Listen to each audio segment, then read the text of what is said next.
நமக்கு எதிராக பேசிட்டாங்கன்னு காழ்ப்புணர்வோடு நடந்துக்கிறவன் இல்லை நான். எனக்கு தமிழ்நாடும் தமிழ்நாட்டு மக்களும் வளரணும், அவ்வளவுதான்.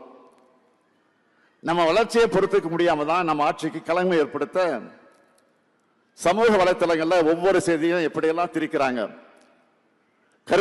கருத்துருவாக்க செய்யறாங்க. அவங்களுடைய நோக்கம் ஒண்ணுதான், திமுகவை எப்படி அழிக்கலாம்,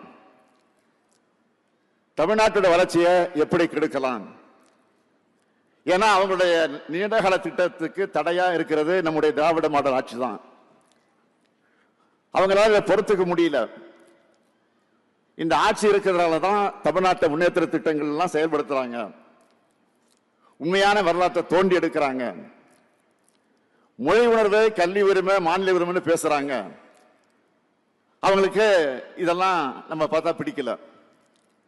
நான் உறுதியோடு சொல்றேன், தமிழ்நாட்டுக்கு பக்கபலமா திமுக ஆட்சி எப்பவும் இருக்கும்.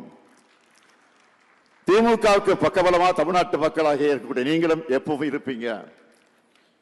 அவங்க என்ன சதித்திட்டம் தீட்டி நேரடியாக வந்தாலும் சரி, அது துரோகிகளை துறைக்கு அழைச்சிட்டு வந்தாலும் சரி, அதை நாம நிச்சயம் முறியடிப்போம். ஏன்னா நாம தந்தை பெரியாரின் வழி வந்தவங்க, பேரறிஞர் அண்ணாவின் வழி வந்தவங்க, தமிழக தலைவர் கலைஞருடைய வழி வந்தவங்க.